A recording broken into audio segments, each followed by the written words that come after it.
Welcome to the 1457 podcast from Scotland, where golf began, a digital platform where we try to inspire golfers near and far to come to Scotland to play golf.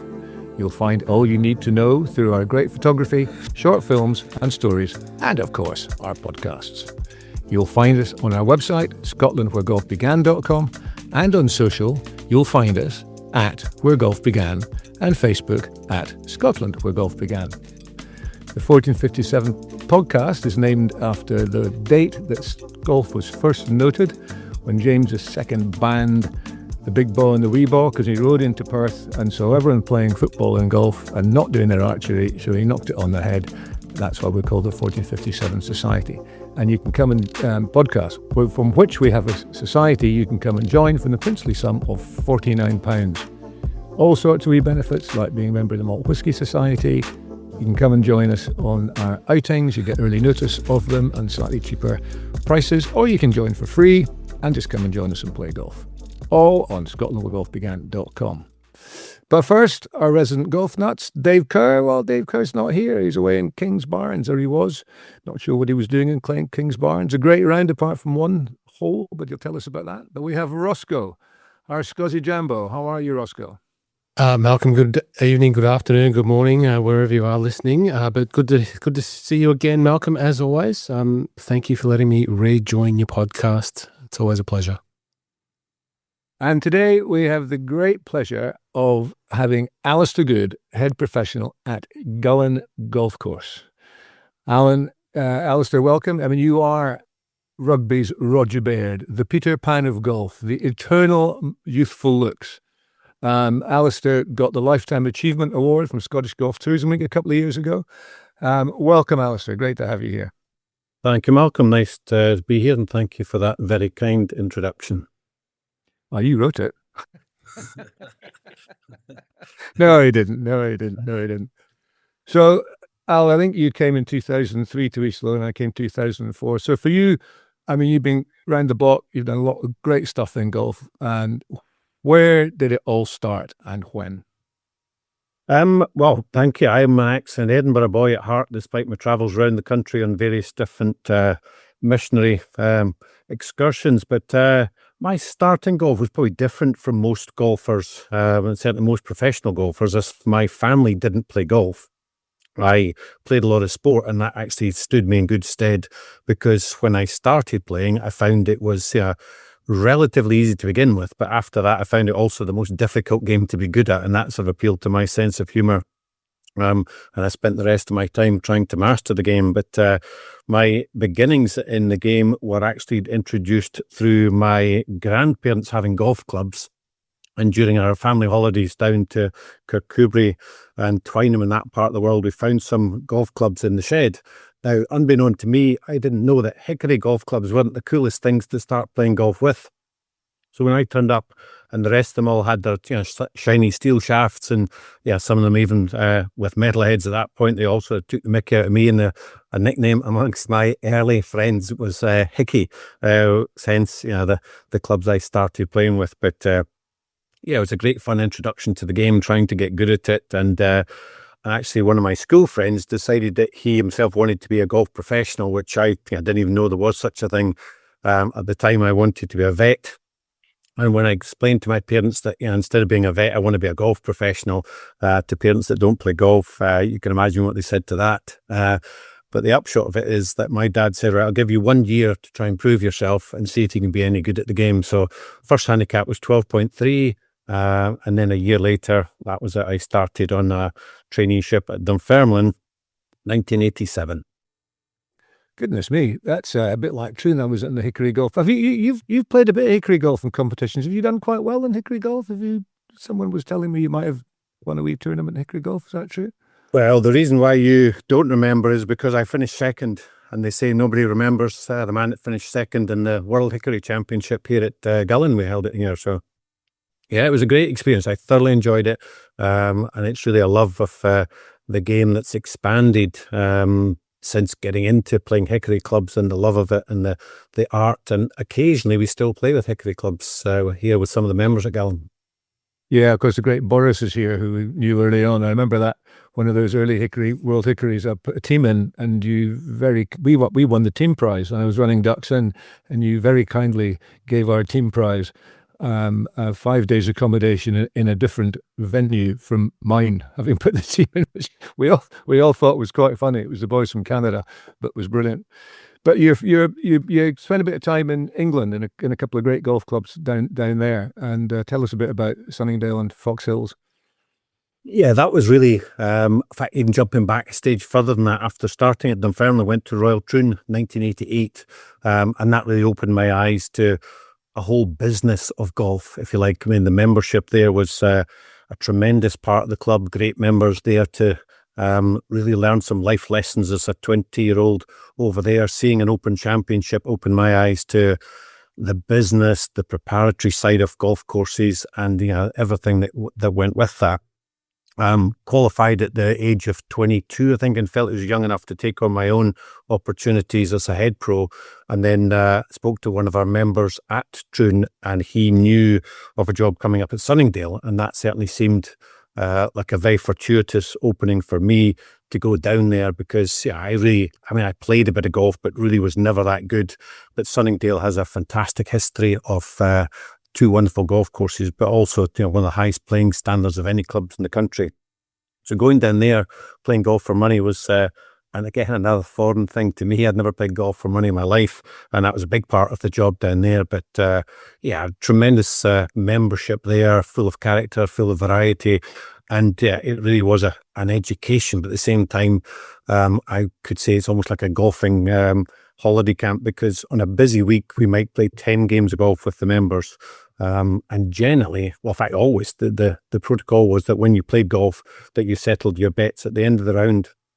And I was lucky enough, by hook or by crook, to win sort of 90% of the time, which you actually needed to do, because as I recall, we'd be playing for sums of money that were vastly in advance of even what you were getting paid and what your digs were costing you each week. But great education, thoroughly enjoyed that. And then I was very lucky to move literally just across the county border to a club called Fox Hills, which was again a huge part of my education into diversifying the facilities at a golf club, learning how important it was to provide the high quality service that your members and customers are looking for. So a very diverse club there. We had 2 18-hole golf courses, par 3 facility, 3 swimming pools, 14 tennis courts, 3 restaurants. So it was really enlightening to learn how that whole facility worked well together.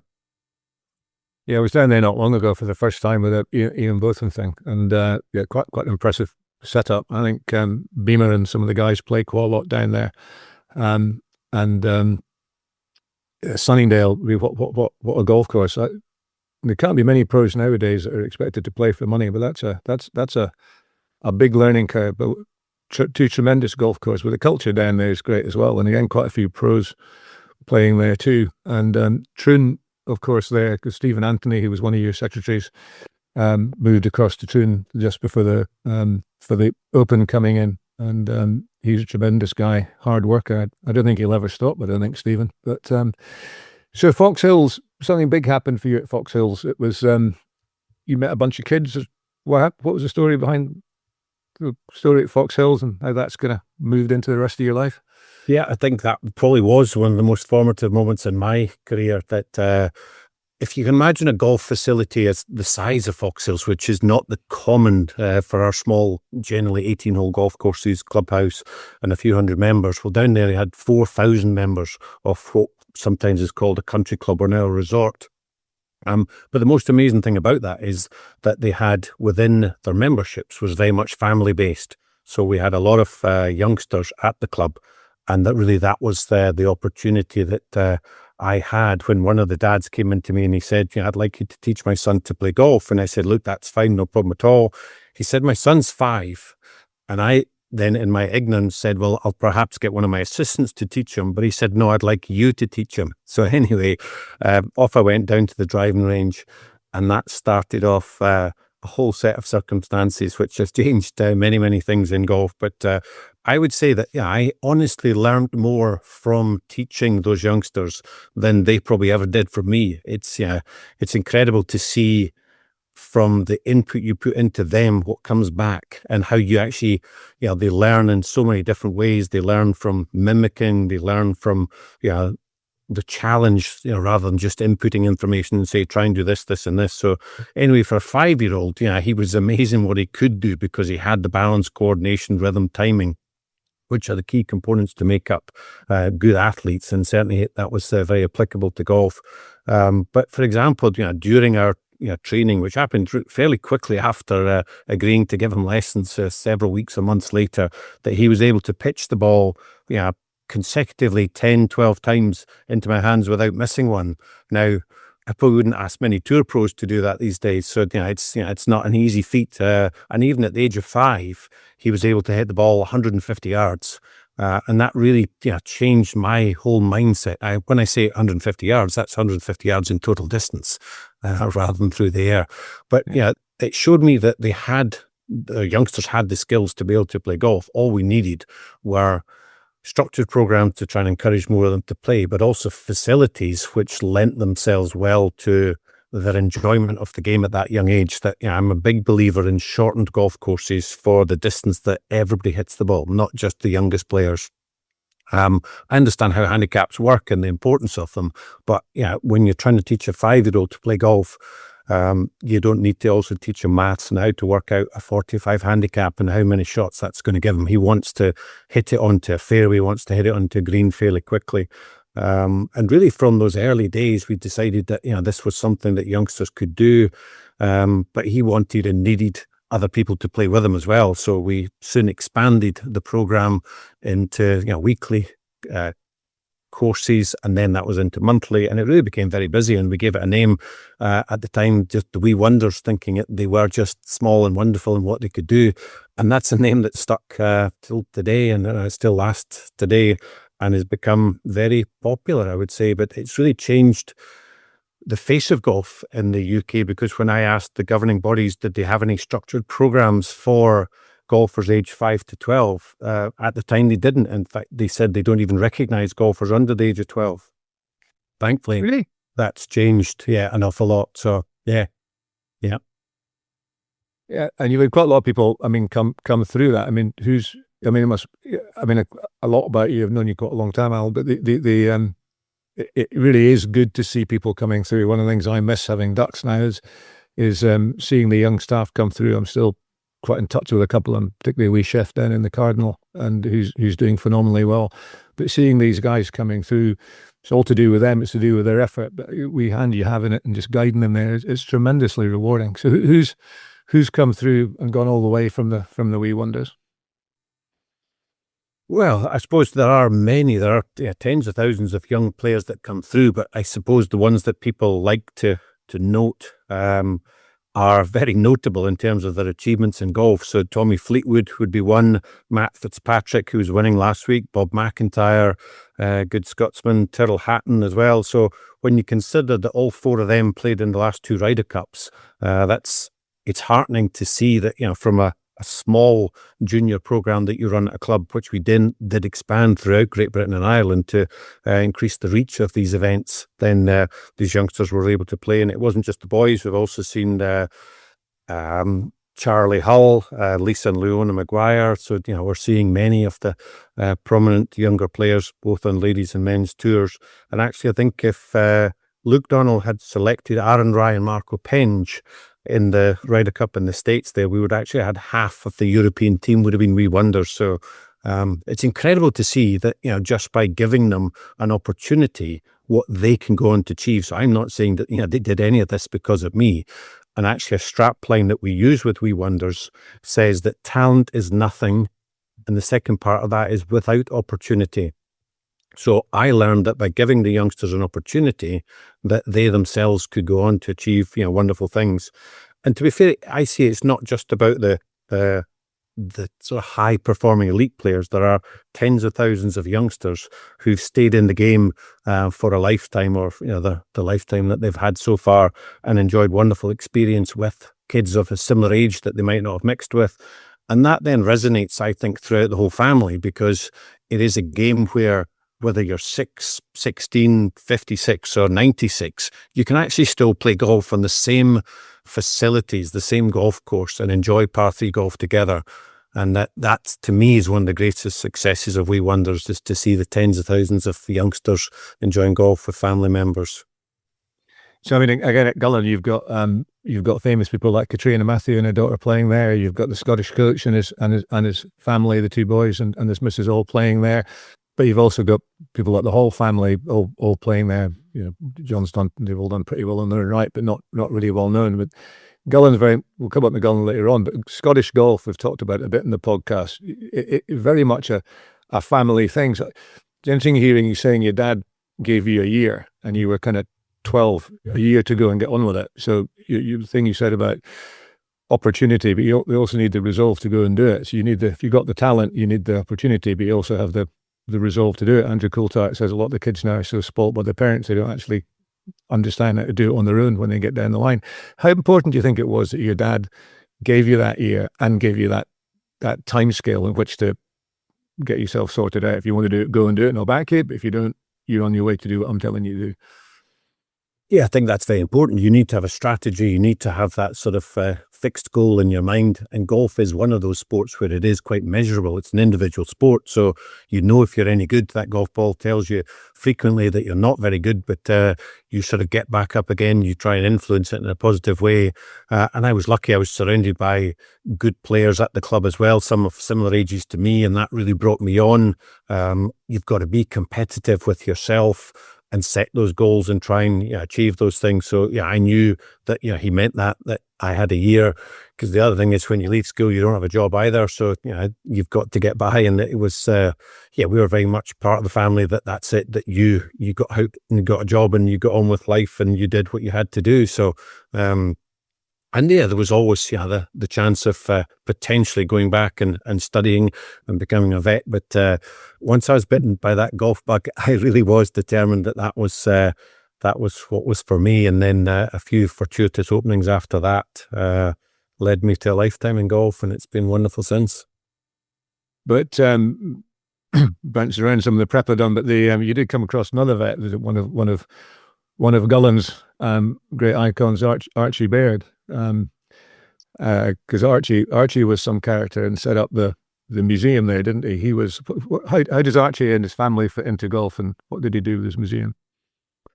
Archie Baird was one of the most famous golfers in East Lothian for a long, long time, and will be fondly remembered by those that met him, and a great character in the game that married Willie Park's great-granddaughter, and that was his. In fact, funnily enough, Archie was a vet.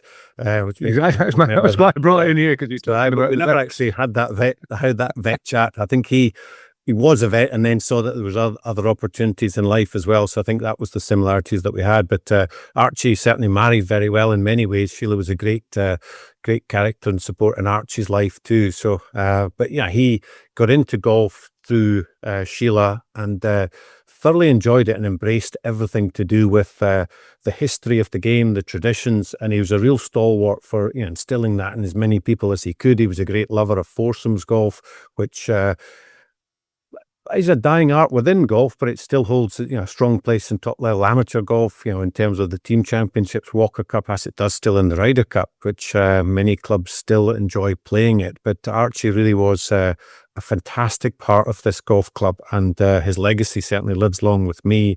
And even into his 90s, he was still one of my favourite people to play golf with. And I remember one day when, as you can imagine, playing golf with a 90-year-old, it was calamitous at times, from air shots to all kinds of things. And then there's a lot of recovering to be done, but he was fiercely competitive. And I remember in one game that he holed a putt from about 15 feet on the last, and I just couldn't hide my joy.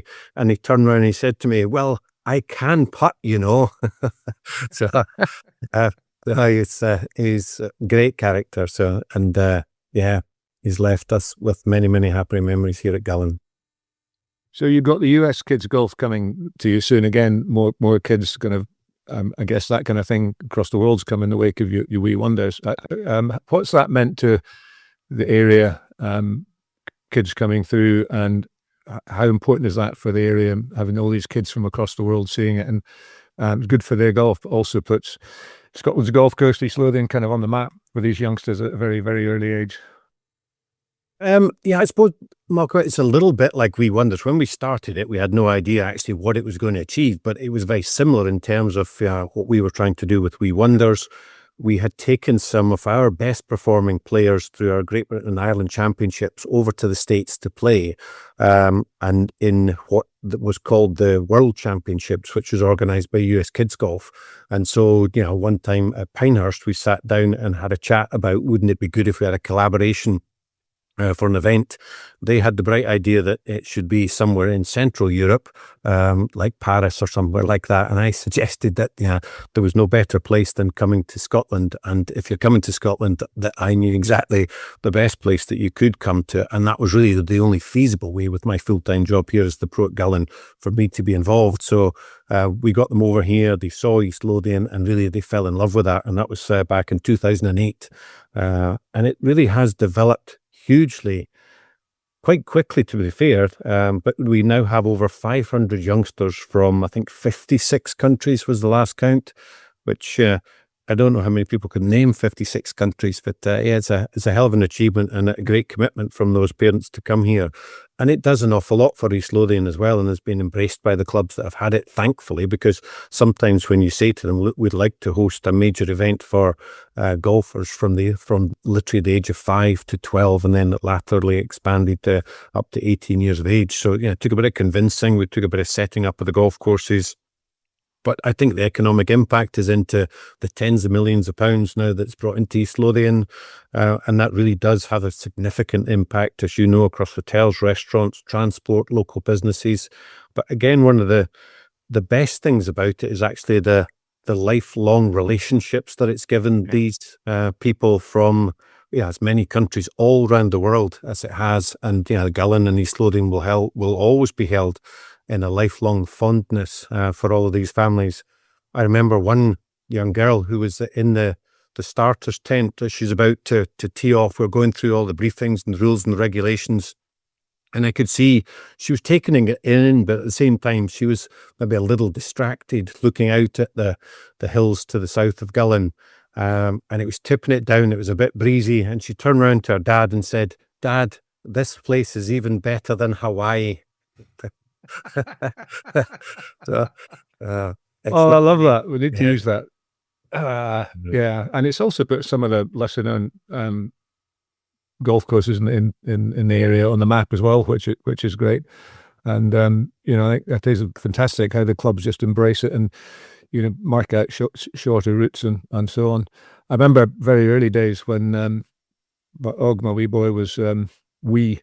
And they all came and stayed with us, and all these kids, because they're good as gold in the golf course, and then they come off the golf course and they're all hyped up. And so I put all his little scooters and things in the back car park, so all the kids are out playing in the scooters, and the parents are hammering after them, get off, we're coming all this way to play golf, and you can't fall over and injure yourself. It was quite nice to see that dynamic of them being so well behaved in the golf etiquette on the golf course, then coming off and just exploding. So you came to Gullane just going there, but development of staff is pretty important for you, because you've done pretty well with your own staff, like Kieran McNeil got Rookie PGA of the Year, Miles Cunningham, these guys. You brought your staff on quite a lot too. You put a lot of work and time into your staff, it seems, Alasdair.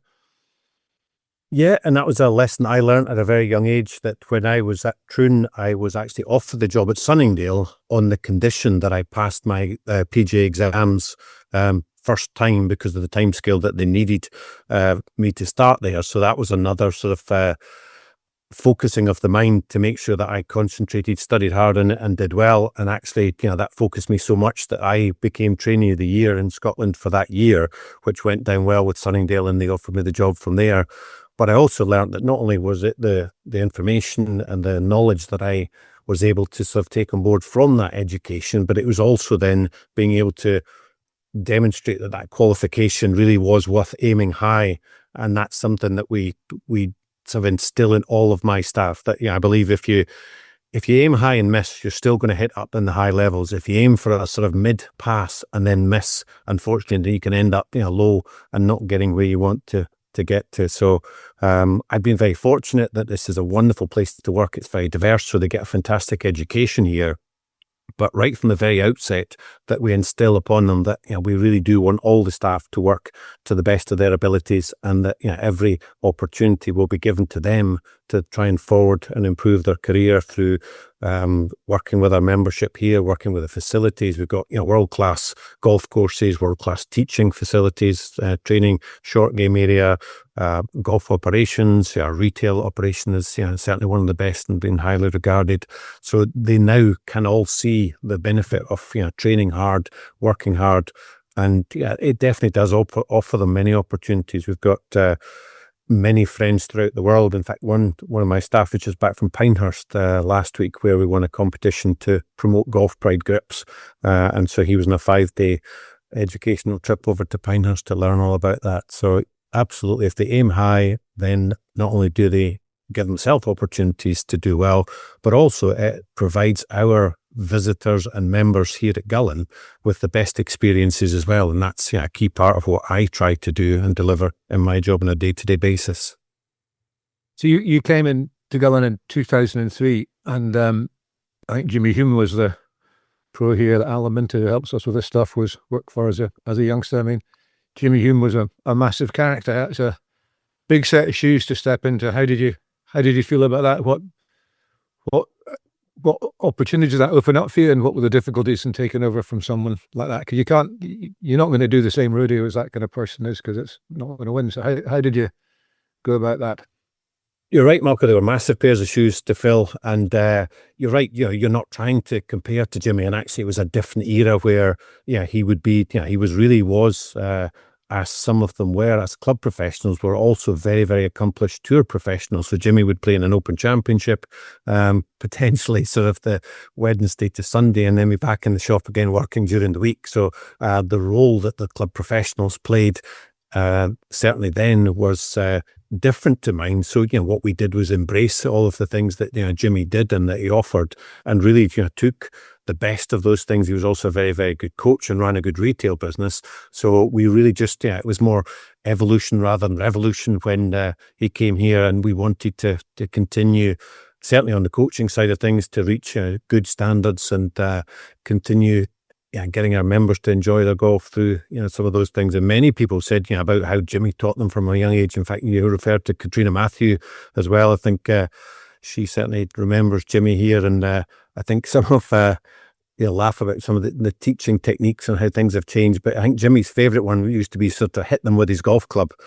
which I'm not so sure we'd get away with anymore. So he'd say, "Hey son, just do this," and "Hey lass, tuck this in and do this and do that," and a quick sharp short hit on the the forearm or the thigh or something like that would soon get you into position. But Jimmy represented a great side of golf, and it was really nice to have him here as many years as we did when I took over too.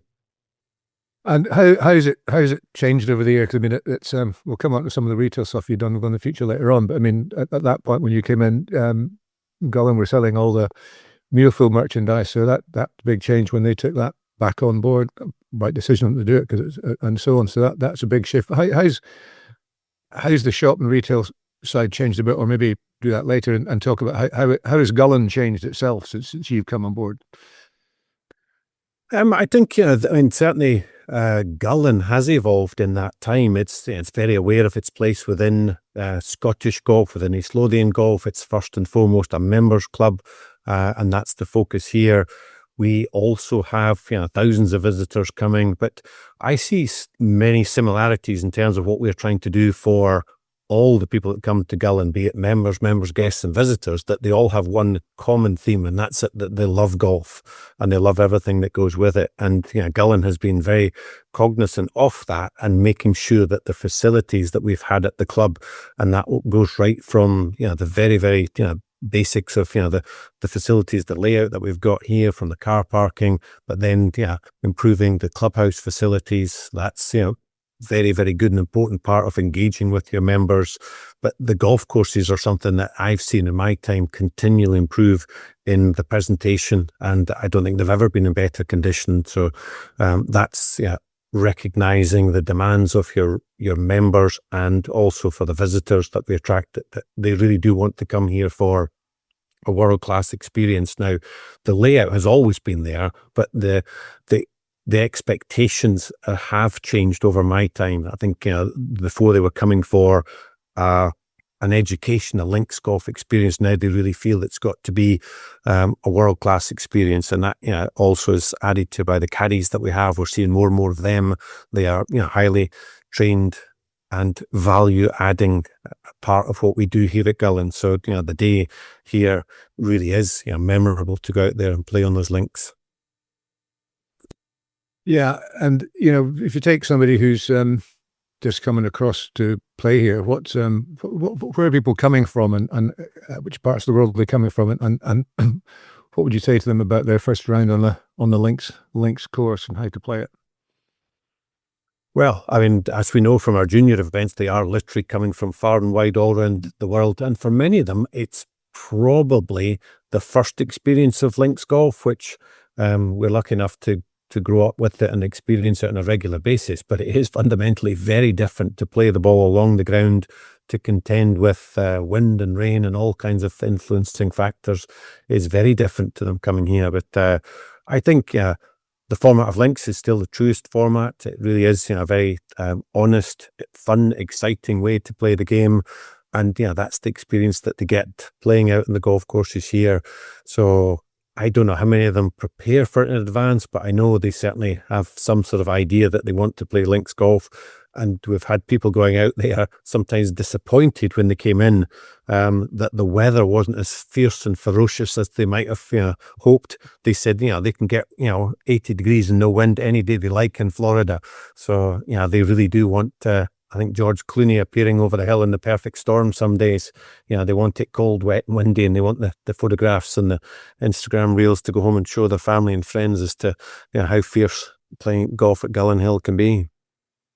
I remember when the Links Cup first started, which he's done very well with Links Cup, still going, and they were playing Gullane 1, and it was a horrible day. I came into your shop with a pair of mitts and asked for a couple of plastic bags, and I taped the plastic bags around my mitts to try and keep the rain out, and somebody collapsed out round the turn, so we had a bit of a wait for a car to come out and take them back in. We got back to the visitors clubhouse with John Greer, and he was packing up, and John's some character as well, but he was packing up and finishing off, and said, "John, you got a bowl of soup?" "No, we're shut, Ducky." I said, "No, you're not. This is hypothermia. You need to get out." And that person was out the next day playing golf. You're right. It's just it's a bit more wind in the last 18 months we've seen for a while, but not so much rain as temperatures move and change.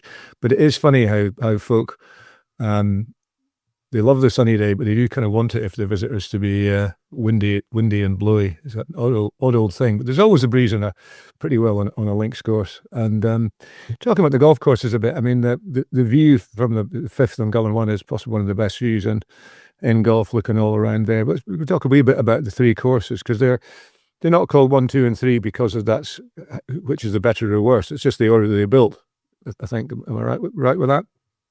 That's right, yes. I mean, they have different characters as well across the three courses. Number 1 is generally regarded as our championship course, and in every way, it is a true test of a links experience. It is it's long enough to host major championship golf, which we have a great history for doing that over the years, with most of the biggest events in Scotland have been held at Gullane. But it really has the most expansive piece of land. It also has, I think, one of the greatest elevation changes of any links golf course probably anywhere in the world. So when you stand on top of that hill, you really do feel exposed to the elements, but also you get to enjoy some of the best views. I often say to people, if they are having a bad day, that there are a few better places to play bad golf than in Gullane Hill anywhere else in the world. So, but they really have three different courses here. Number 2 is a good sort of mixture of what number 1 offers. There are some fantastic holes. And number 3, as we alluded to Archie Bayhead earlier, he maintained that actually number 3 was one of the best designed golf courses here at Gullane, because it has some tremendous attributes to the holes, the shaping of it. The one thing it just doesn't have as modern length challenges that some people would still like to have. But in terms of the green complexes, they are wonderful. You've got many greens that roll away from you, so the Rodan greens. You've got humps and hollows to negotiate. So all the sort of typical hallmarks of traditional authentic links golf courses are out there. So, and having 3 of them really does make for many fun challenges. And with the wind, it changes. Even day to day, you can play the same course every day, but I guarantee the challenges will not be the same day after day. Yeah, I mean, Gullane 3 and Kilspindie are 2 just fantastic golf courses, and there's all this. You have to make the price very expensive to get people to come play, or they're not long enough, they're not whatever enough. But I mean, one of the big things in links golf is wind. I mean, Sam Torrance was staying with us, but the Renaissance got ripped apart one day. I said, "What do you think about that?" He said, "Well, if they played any open golf course, it would be ripped it apart, because a links course with no wind that's its big challenge." And what do you think about the kind of whole argument about length? And because the boys are hitting it so far now. Do you control it? Should we be lengthening these courses? I'm not going into the detail, but there was look at changing. Some work done on changing Gullane and making it a bit longer, a bit more modern. And Neil Hampton was on the other day, and all the work they're doing there is not to the main course, it's the older courses. The St Andrews Old Course, people have said, last time Open went there, they're going to rip it apart. They didn't. What's your kind of take on having all these courses similar and long? And then the next question, that rolling into that is, the old school architects, the originals, against the new guys. Plenty of great new architects, but the guys who laid out these courses without equipment, and what they've left is, the Prestwicks and the Trudens and so on. It's just immaculate. What's your take on that? Well, there's some good questions there, that's for sure. We could be talking about this all day, but I think there's key elements of that one now. Going back to my days at Sunningdale, Bobby Jones, there's a scorecard on the wall down at Sunningdale when Bobby Jones in 1926 shot 66. And they hailed that as one of the greatest rounds of golf. If you dig deeper and look at the clubs that he used in scoring 66 on that day, and then apply the distances that your Scotty Scheffler, or whoever it would be, Rory McIlroy, that he would hit for each of those clubs. A golf course now, to be comparable in length, would be nearly 10,000 yards. Now, thankfully, we're not going 10,000 yards, because we would not be sitting here. There would not be a game. Golf doesn't need to go longer. And in fact, it doesn't even need to keep pace with, where it used to be in 1926 to be, an enjoyable experience for all levels of golfers. So there is a challenge as to how the game develops. There's the technology undoubtedly is improving. It's making it easier to hit the ball further. Certainly on off-centre hits, there's more consistency in the clubs. And you've got the athletes that are playing the game, which is a big change from what you had back in the days of Hickory clubs. So what I would say, Malcolm, there's definitely a place for both of these facilities. And the key thing is that modern architects definitely brings innovation, but the classic courses have stood the test of time for a reason. And I'm a believer that, once you change something, you can't go back. You can't really recreate it. That there was talk about trying to recreate the old course at Musselburgh. But our friend Archie Baird said, look, it's just impossible. It's just not there anymore. There's not the records to recreate that. Now, that's in many ways a shame we don't have that. But I also think that, many courses really don't need to change that much. They need to be recognized for being that authentic game or that layout to play golf upon. Now, there are new links golf courses, and we've alluded to some of the ones that we have in the area here as well. And therefore, there's a place for those if they want to go 7,000 yards or 7,500 yards with the shot making abilities of the new generation of players coming through, that these courses are still providing a very, very stern test for them. But even then, as you've alluded to, if you take away the uncontrollables of the weather, then they're still exposed to be playing arguably too easily for them. So it is a challenge. So, architects, I think themselves are also mindful of this, and perhaps, no longer just eager to come in with bulldozers, but to focus on more authentic improvements and a long-term stewardship of the facilities rather than coming in and changing them just for the sake of it. So Yeah. I look at it as we're custodians of our golf course, not just the operators of it. So we should be maintaining what we have. Roscoe, your any thoughts on there? You're big on architecture. No, firstly, Alasdair, thanks for letting me eavesdrop in. I'm enjoying sitting here listening to both of you. But no, I tend to agree with Alasdair. I'm in the golf club industry. I made a living for the last 10 years selling golf clubs and peddling, greater distance, more forgiveness, easier, longer, and all of the things that we talk about in golf club marketing and manufacturing. But, you're never going to convince me that, tweaking an old links, whether it be Gullane, whether it be the old course, is going to better the game in any way. And, let's not go there and talk about bifurcation and all that sort of thing. That's for a different time and a different podcast. So I agree. But, I've got a number of questions. But, technology, other technology in golf, Alasdair, we've had the good fortune recently of meeting, professionally through work. But how does technology influence, or how have you seen technology in and around golf clubs, and using Gullane as a reference? You've got a wonderful range facility there. You adopt technology in your retail business. What has that change brought to both the membership and visitors? Is that a necessity these days? How's it viewed? Because it's not cheap. You have to invest in it. And so how does the golf club and the committees and boards, see the implementation of tech into the golf club? I think it satisfies a current eagerness for knowledge within the game that, everybody's, or most people, are looking to improve how they play golf. And in the past, that was perhaps tricky to understand. And I think with the advent of technology, we've certainly been able to explain how to achieve improvements, and most importantly, what it looks like, and then that transfers into field. So we have Top Tracer on the range, so that's encouraging that more analytical golfer to look at what they wish to engage with, if they want to know how far they're hitting it, what their dispersion is, the distance that they hit with each club, and that's part of being a modern golfer. We also use a GC quad for our custom fitting, which is a huge part of making sure that we're now able to fit any user of golf clubs with the best possible equipment for themselves. So it really does take the guesswork out of it and replaces it, with real data and real understanding. And if you're ever, in a tight game of golf, whether it's, stand on the first tee or coming down the stretch, you want to know that your golf clubs are there for you. They're going to work with you. They're well suited to you. So it takes some of the doubt elements out of the game. But I really think it's part of the evolution of the game. We're seeing youngsters getting into it, looking at, we talked about, them being on video games and things like that. And I was pleased to learn that actually some people took up golf because they saw and played golf on their PlayStations. So that was quite heartening that, that whetted their appetite to actually get out and do the real thing. So I think technology undoubtedly is a good thing. It's helped us in terms of what we are doing, custom fitting and coaching. So used properly, it definitely is a very valuable and worthwhile tool. How do you keep up with all of the brands? You're part of one of the country's biggest buying groups, TGI.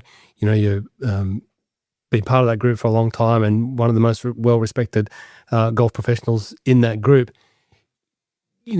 I know what it was like when all the reps come in. How do you keep up with the tech and the brands and the demands and all of the bits and bobs that go into running probably one of the best stocked pro shops in East Lothian, if not the country?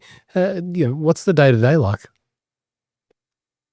You definitely got to embrace all of that, Ross, because, you're right, that there will be members that will come in who have done the research themselves, it's readily available out there. But that's part of what we try to keep on top of. And what I've done here within my staff is actually to make each one of my staff an ambassador for the brands that they represent. So rather than me know all about, TaylorMade, Callaway, Ping and Titleist, and then only be available to speak to the members, the nice thing about it is that each of them becomes an expert in their own fields and represents those brands, and then we'll share that information with the rest of the staff. And then yes, we'll have times where we'll compare products against each other. But I think it's all part of the learning of the game and seeing what really does work. There's sound, there's feel, there's shapes, there's construction. We've got graphite construction, you've got movable weight technology, you've got variable shafts, you've got long shafts, whippy shafts. Came out recently. So, but there's still a fascinating side of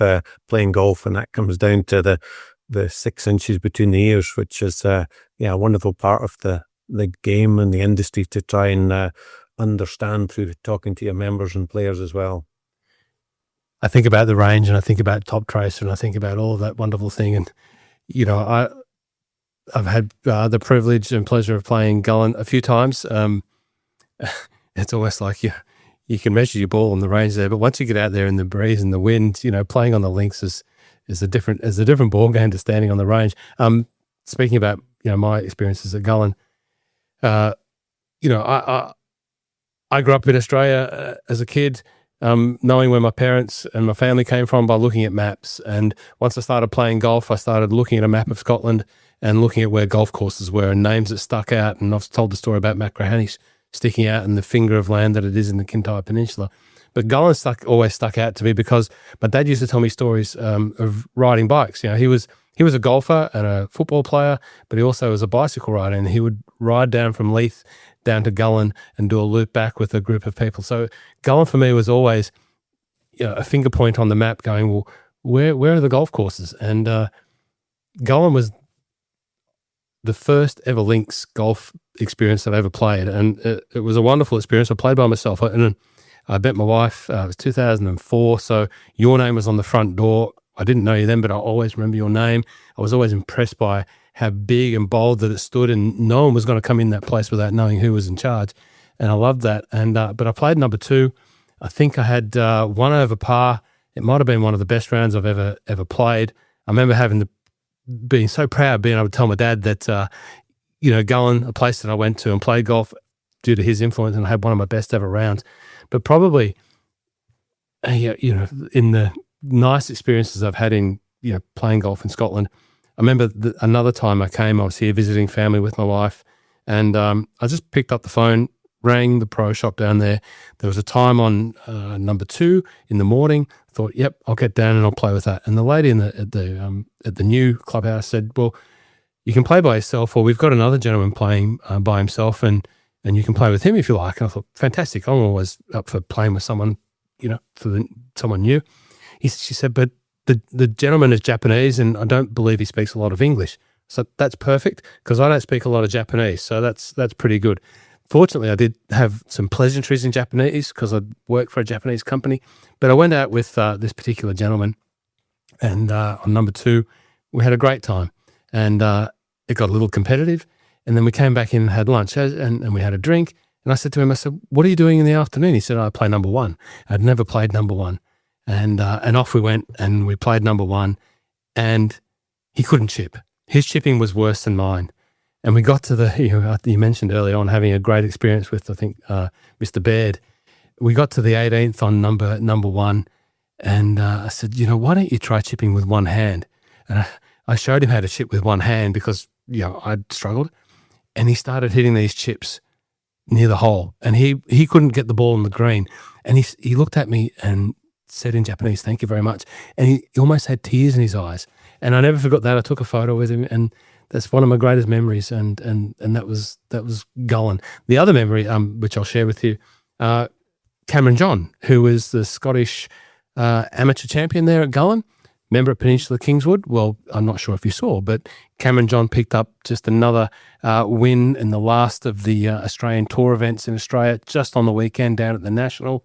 And and I'll always remember walking in and seeing Cameron John's picture in the clubhouse there, which as a young fella who I used to play a little bit with and a member at the same club, was always a very proud moment. So lots of good memories for me around Gullane. It's a beautiful part of the world, and just finishing that part off is that drive into Gullane. When you come around, pass through Aberlady Bay and around the corner, and you go past Lough Ness, and then the hill opens up, and you just see golf courses on both sides. It's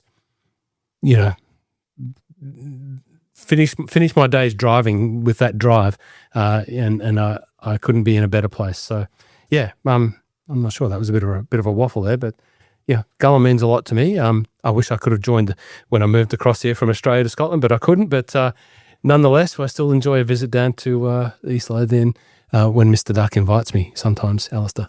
I can take the hit, but you did lead into that's called Scotland's Golf Road, and we got that renamed into Scotland's Golf Coast. And just staying on the which will come on in a minute, and the effect that's had in that marketing group. We're still all working together making that happen. But Alistair, you got another. We're talking about things changing. So you've now got you're working with somebody on kind of bespoke putters, and tell me about their printed putters. Yeah, it's really a change in technology has allowed the innovations to take place for Matt Golf, and it's quite exciting to what they can produce. And I think behind the company are lovers of golf, so they come from the right place. They've looked at technology, I think, from the medical industry, and thought that they can produce something that would be exciting, that would be certainly effective, but most importantly, I think it's something that's very personal and tailored to the individuals. And certainly early signs of what we've seen look very encouraging. We've kind of pointed them in the right direction in terms of product development and its performance that it must do. But it really looks quite exciting. If you can, with now modern technology, print a putter. To many people that maybe sounds like a strange concept, but we've seen it in action and it works well. So you can personalize it in many ways. You can have a name, a date, a nickname put on it, but it really is quite exciting to see what we can do to give people these gifts, and also they'll, I'm sure that will evolve into gifts and other things that they can do. We're going to do some ball markers with it as well. But the key thing is it does actually seem to be performing very well from the early stages, which is very encouraging for a young company with its first iterations as to what it's going to be doing. Yeah, no, absolutely. Matt Golf Innovations, if you guys want to have a look. But very finishing off on the kind of sales stuff. I mean, you describe yourself as the sales prevention officer on occasion. Just what's that about? You always trying to make the most first sale and sell anyone anything, or what's your kind of philosophy on selling? It's actually a nickname my staff gave me because so often when a customer comes in and says, "Oh, Alistair, I'm struggling with my putter. I'm thinking of buying a new putter," and often I will say to them, "Well, look, what's the problem? Is it going left? Is it going right? Is it going short? Is it, what is the problem?" So, and then they'll say, "Well, I'll show you." So they set up, and when you see somebody who's fundamentally setting up in the kindest way, for failure, then the last thing I'm ever going to do is sell my putter, because all that's going to happen is they're just going to rinse and repeat and do the same thing all over again. And I believe that's madness. So I work that bit out yet. I often will say to them, look, if you align the putter towards where you want the ball to go, i.e. the start line of the putt, that's a big thing. And actually, it's not as easy as it sounds, so it's a key part of it. So maybe having an alignment mark on your existing putter is an option, or even have one added to it, but standing over the ball correctly, holding the putter correctly. These are simple little things that we can help people with. And I guess that sort of mindset is kind of stuck a bit. Sometimes somebody will ask me for a new glove, and I'll say, well, if they show me their old glove, and I'll say, well, if you've got a hole in your glove in the sort of top part of the palm, then there's a fair chance that you have a very poor grip, and that's why it's rubbing away. So we'll then suggest to them that sometimes we can sell them a glove, but maybe a grip improvement might improve their golf, but also save them buying as many gloves. But to me, at the heart of it is really just it's not about selling to people, it's about guiding people. And if you look after people properly and they build the trust and give them the right advice, that the business looks after itself. And really that's the ethos that we've tried to develop here. So it really is about long-term thinking and not just quick wins, about looking after our members and the visitors here. Yeah, that was always a great thing. We in all my businesses, and I think it came from the Royal Marines, it's about excellence in hospitality, but it's about making memories, and it might cost you a bit more to make the memory, but you know what, those people will come back again. By the end at Ducks, we had 70% repeat customers, so it does work. It very much works, putting the customer first and center, and a bit like you're talking with your staff, your customer is also your staff. You're putting them first in front, both the person you're looking after and your staff front and centre. Now, I can't miss this opportunity to be talking to you and not talk about Scotland's Golf Coast, because you'll find through the whole series of this, Mr. Kerr and I have a bit of a ding-dong about Fife and East Lothian, St Andrews and Scotland's Golf Coast. But we'll not do the ding-dong. But Scotland's Golf Coast started in 2005, and, our kind of strapline's now Scotland's #1 golf destination. Certainly the greatest concentration of links golf in the world. It's 21 courses within from Aberlady, about 15-20 minutes drive. And now we brought in Northumberland. That gives us 25 golf courses. A lot of the guys driving up from Northumberland are stopping at Gossick in these courses as well. But what's your take on Scotland's Golf Coast and that Mark initiative and how we've worked together? Well, you'll be very pleased to hear, Malcolm, and you didn't write this part of the script for me, but I actually think it has been hugely important, and it took a lot of vision to pull it together in the first place. So within the golf industry, like the game is an individual game, a lot of clubs did work in isolation, but definitely to their detriment rather than to their benefit. So really, it's brought a group of very different clubs together under one clear identity, and that's something that we've all benefited in. And working closely, working collaboratively has helped solve many problems. It's helped just give vision. It's helped share best practices amongst clubs, and we really have benefited from it as a collective, because we know as much as Gullen's a pool as is Muirfield and North Berwick. Other people, do come here or many people come here to play lots of different courses as well. So, not only do they play other courses and then come to Gullen, they play Gullen and then play other courses. So that collaborative approach to working together is one that we see within the golf industry. It works very well within TGI, within the PGA, and also within the Scotland's Golf Coast. It's been great. It's a big step forward and help promote East Lothian as one of the world's leading golf destinations. Yeah, and that's what we're trying to do with Scotland Where Golf Began. This platform was trying to do that kind of on a Scotland-wide basis. Now, we can't not mention the Scottish Open, because Scottish Open has two men's and two ladies in Gullane, and it was fantastic there. It's now at Renaissance. It's great being at Renaissance. Gullane, the problem was the length of time it takes to build in a village, trying to get it all sorted out, and the loss of revenue over 3 courses. But tell us some stories about Scottish Open for you and its impact on the area. I think I remember the early days, the discussions with the club. We were quite close to the European Tour when we worked down the Surrey-Berkshire borders. We knew a lot of the people down there and tried to facilitate and sort of help make the thing happen. But, it was great that that Gullane had the vision that they also wanted to get involved in world-class golf tournaments, because we've got the world-class facilities here to be able to host it. So that was a key part of it. But when you see all the efforts that go into just improving bits and bobs around the golf course for major tournaments, it really makes you appreciate all the things that go into making a great golf course. And then to be able to share that with the world was absolutely incredible. There's many people, many members, you even saw the footage from the events, phoning in from all around the world and saying, "Oh my God, I've just seen Gullane on the television. It looks incredible. It's amazing."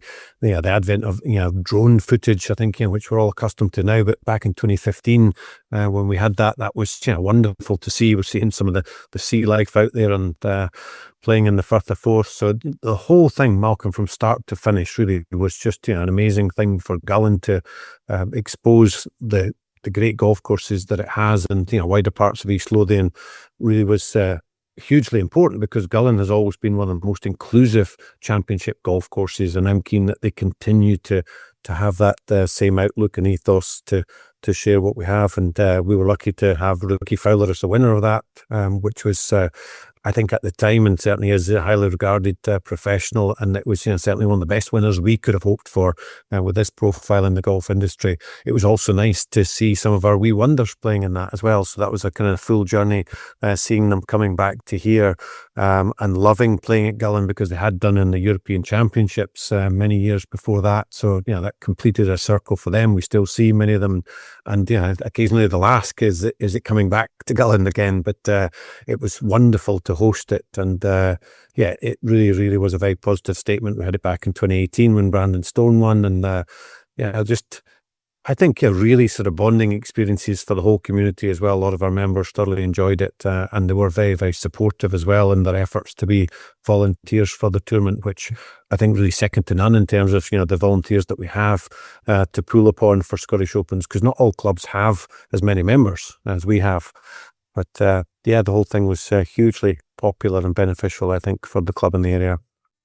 Yeah, and I think the way that we were very lucky to have all the Sky guys staying with us, and the way they embraced the area and told the players where to go and come and play, and they spoke about stuff. Andrew Coulthart used to live in Adelaide, so he was in at the beginning of Scotland's Gulf Coast. In fact, they cut in with forming. It wasn't quite case. I think it might have been Alan Minto and I had something to do with it, but it was it doesn't really matter what goes out there. Coulthart certainly has helped on all sorts of different things, but all these guys talking about it, it's just been brilliant. Roscoe, any questions as we're coming to the no. Well, you mentioned it. How much work it takes to put the tournament on. Yeah, but with 3 courses, I'm a member of a club in Melbourne with 2 courses, and I know the scale of the operation there. But what is the scale of the operation in terms of maintaining 3 courses plus the practice facility plus the short course plus all of the bits and bobs that go into keeping Gullane world class week in, week out, through the winter and through the summer? What's the size and scale of the teams? Do they run as 1, 2, and 3 teams, or how does the greenkeeping operation work? We've seen many different ways of controlling the greenkeeping team here. That sometimes they've had teams that work on individual courses, other times then they've pooled collectively, and I think each has their merits and they can bring skills across from one of the facilities to the other. But the main thing is we really don't have any of them stand out in terms of a different preparation. Now, we're very keen that all 3 golf courses here are prepared and maintained to the highest standard, and the current team that we have, I'd say, are very, very enthused about where Gullane is going, the quality product that they're working with, and I think that's key to their ongoing education and the opportunities that will open up to them, because it's an ever-increasing reputation for being such a well-maintained golf course, but also with the vision that they have as well to see that if they need to strengthen it, if they need to modify or even improve some of the holes out there, that they're open to doing all kinds of things. So I'd say in keeping with every other department here at Gullane, that they really do have world-class people working there. And it's a very happy place to work. And as Malcolm alluded to, you only need to stand on those links. And as you've said as well, that there are few better places in the world to play golf. But equally, if you're out there at 5 o'clock in the morning and seeing those beautiful sunrises with the views across to Edinburgh, there are a few better places to work as well. If you're out there on the links and see the wildlife out there and the beautiful serenity of the peace and quiet at the same time, it really is a wonderful place, and the staff, I'd say, are very well looked after. We all try and play a part in making sure that if the staff want to learn to play golf, if they want to get golf products in the shop, then that's all part of working at a great facility. And we're keen that there are maybe surprisingly people that work in golf that aren't golfers yet, so we're keen to help them and encourage them into a lifelong love of the game. And if you live in Gullane and you're not a member of another golf course, you can join in a 5-day membership. We're talking about Dornoch, you can join that straight. So that's one of the things you can do in Gullane. And the other thing, of course, the food now is fantastic, because my old head chef, Scott, is up there in the kitchen, and he is a tremendous bloke and very happy, and happy how he's being looked after. Alasdair, anything else? It's been fantastic chatting. Anything else you want to say? I think it really just, summing up is, saying whatever or everything that we are doing, really the people are at the heart of the game, and that we really do our best in every department in the golf club to make sure that people enjoy the game. And if we get that right, I think that everything else follows from there. No, it's been an absolute pleasure having you on. You do a fantastic job out there. I mean, what you've created and what you've given to the game, actually from a young age all the way through, is a lesson for all. We're blessed living in a very lucky area, and you've got a great place to look after, and your team represent you very well. It's always a pleasure walking in there. You always get a good hello and a chat and a smile. So anyway, thanks a lot, Al, for being on, and Wish you the best all the season, and the US Kids Golf coming as well. Boys and girls, you'll remember there are lots of little golf courses around about Scotland, and you can come and play. Go and look on the website, scotlandwheregolfbegan.com. You'll see a link to all of them, a lot of them you've never heard of. Come and join us again on our next podcast. Come and join the 1457 Society as a member. Go and look it up on the website, 49 quid, or just come along and play golf. Anyway, Roscoe, been a pleasure having you. Thank you for controlling all the buttons and making everything work. And all of you out there, goodbye, good night, good morning, swing easy.